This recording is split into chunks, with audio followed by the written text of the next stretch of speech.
आप सब कैसे हो? लॉकडाउन पीरियड चल रहा है। कोविड-19 के चलते समस्त भारत में एवं महाराष्ट्र में लॉकडाउन का जो पीरियड है ये बढ़ गया है। अभी 31 मई तक इसे महाराष्ट्र सरकार ने बढ़ा दिया है और ये लॉकडाउन पीरियड में महाविद्यालय को कोविड-19 पेंडेमिक के चलते छुट्टियाँ राष्ट्रसंत तुकडोजी महाराज नागपुर विद्यापीठ के द्वारा घोषित की गई है। अभी इसमें वर्क फ्रॉम होम ये संकल्पना के आधार पर आपको सुरक्षित भी रहना है, घर में रहना है और अपने विषयों का अध्ययन भी करना है। इसीलिए आपके सुविधा के लिए व्हाट्सएप ग्रुप बनाया गया है। उसमें आप सभी को उसमें जोड़ा गया है और विषय से संबंधित उसमें नोट्स दिए दिए जाते हैं। आपसे इंटरेक्शन करने की कोशिश की जाती है। 4 सेम बीएड का जो सिलेबस है इसमें जो कोर सब्जेक्ट है, जो कोर्स कोड है 402 नाम का, जिसका नाम है सब्जेक्ट का जेंडर, स्कूल एंड सोसाइटी, और दूसरा जो ऑप्शनल सब्जेक्ट है उसका नाम है value education and moral ethics. इसमें 2 सब्जेक्ट को चॉइस करना होता है ऑप्शनल में से। जिन विद्यार्थियों ने moral values and value education का जो सब्जेक्ट सिलेक्ट किया हुआ है उससे संबंधित भी यहाँ पर आपके लिए कुछ नोट्स प्रोवाइड किए जाते हैं, आपको पॉइंट्स प्रोवाइड किए जाते हैं। एक प्रकार का सब्जेक्ट का एग्ज़ाम के दृष्टिकोण से रिव्यू हम कर रहे हैं। और आप लोगों को कहा गया था कि जिनका नंबर व्हाट्सएप नंबर नहीं है वो ज्वाइन करें ताकि उन तक ये सारी नोट्स और इंटरेक्शन उनके साथ में हम कर सके।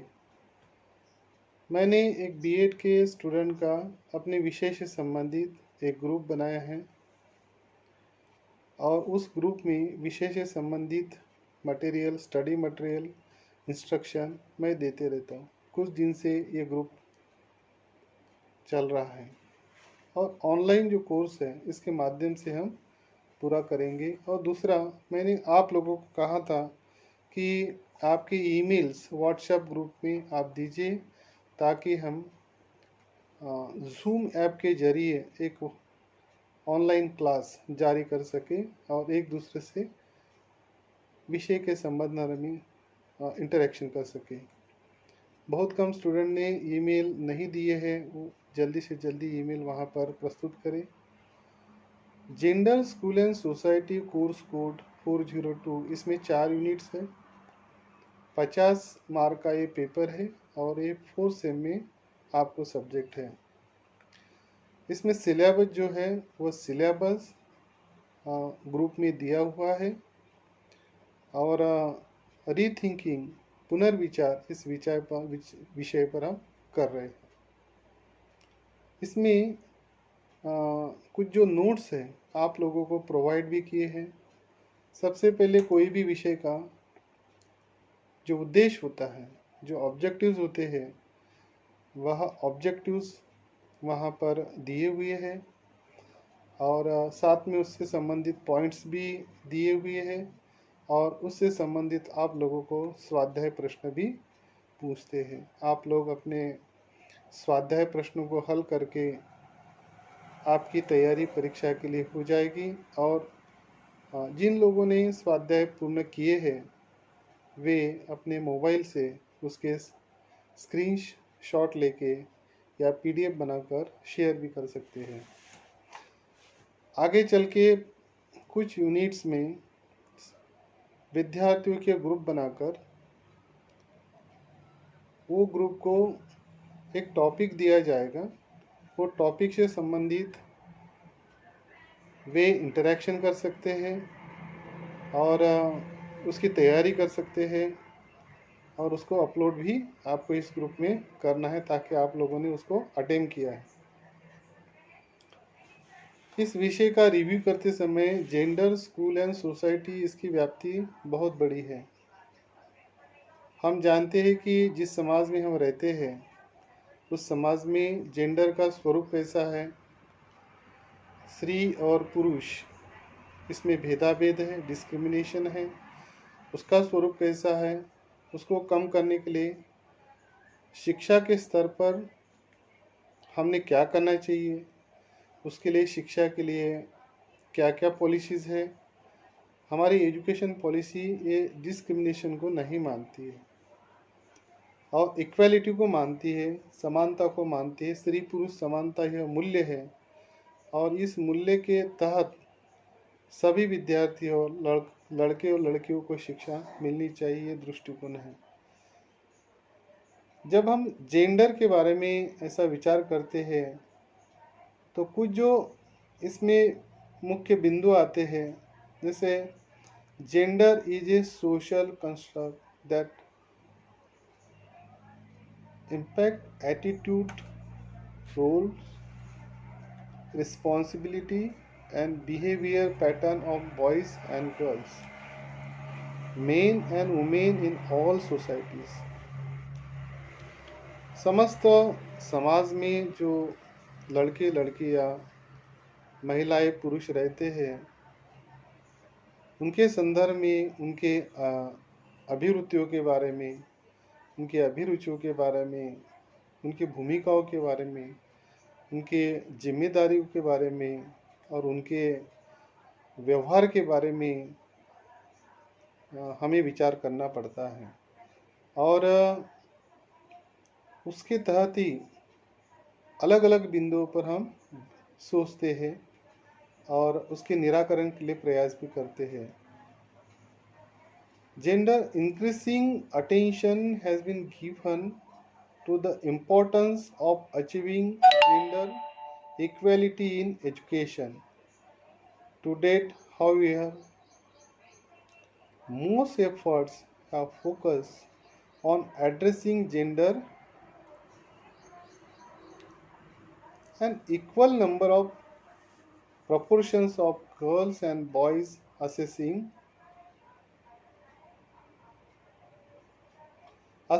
educational opportunities।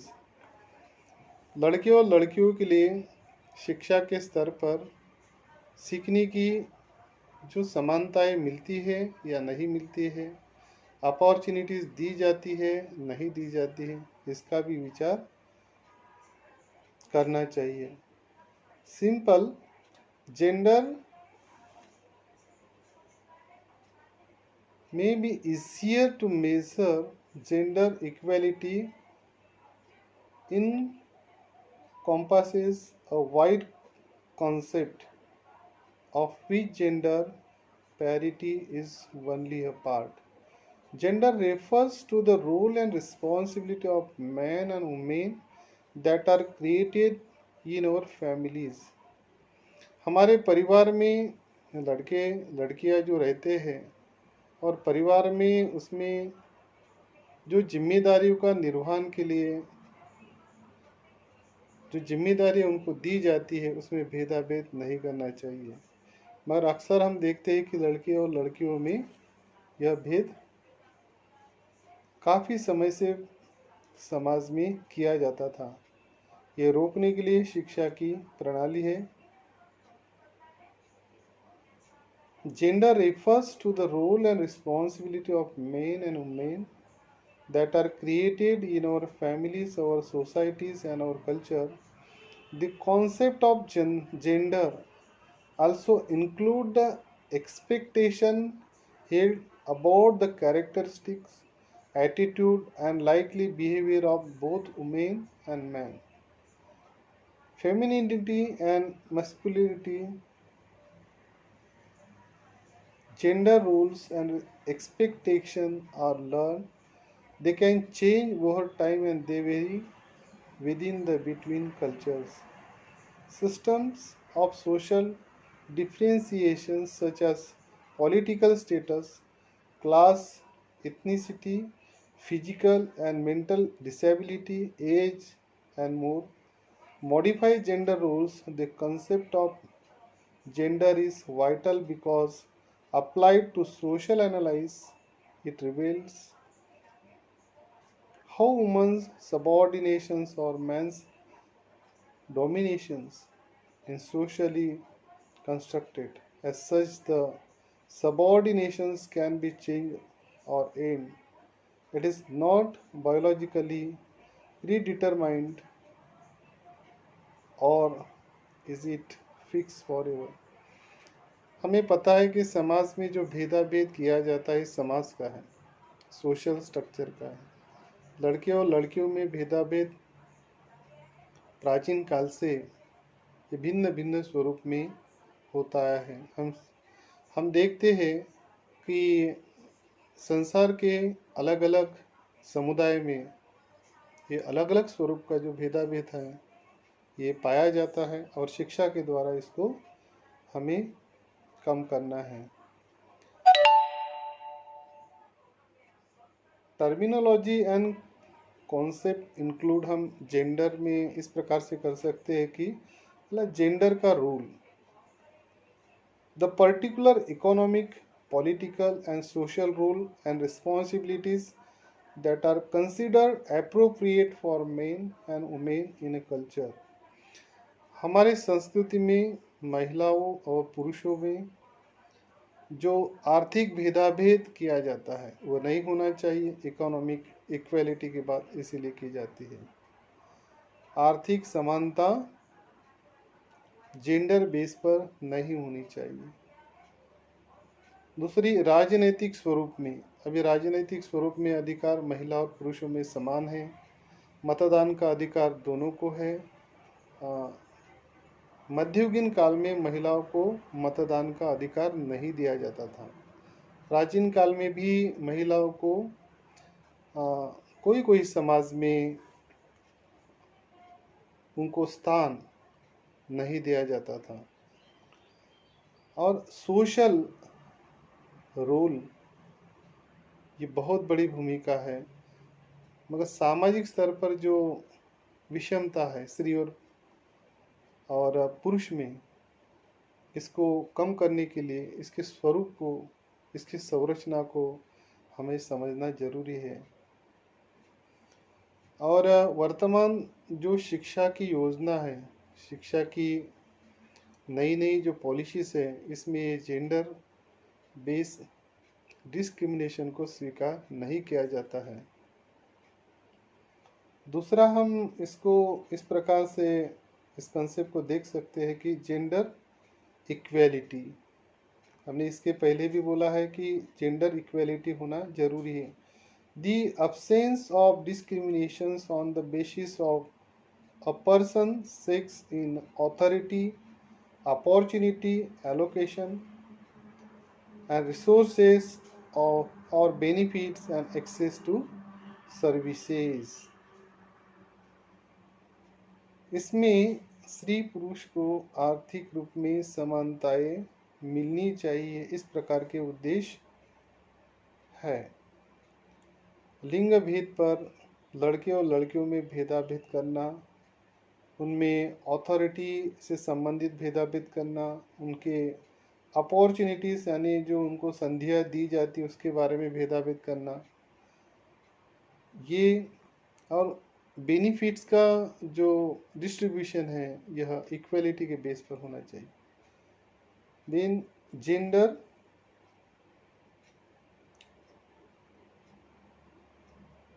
the process of being a fair to women and men, something this involve measure to redress historical disadvantages that have prevented men and women from having equal access to right and privilege. Equity leads to equality. Gender equity also implies that health needs which are specific to its gender receive appropriate resources। जो भी समाज में resources उपलब्ध है वो resources का जो वितरण है वो महिला और पुरुष में समान रूप से होना चाहिए। जिस पद के लिए जो एजुकेशनल क्राइटेरिया डिसाइड किया है वो समान पद के लिए दोनों के लिए एक होना चाहिए, उसमें भेदाभेद नहीं होना चाहिए। अब आप लोग देखते हैं कि मिलिट्री में भी वुमेन्स जाती है, स्पेस में भी काम करते हैं, साइंटिस्ट भी है, एग्रीकल्चर सेक्टर में भी महिलाएं काम कर रही है, समस्त क्षेत्रों में पुरुषों के बराबर महिलाएं काम कर रही है।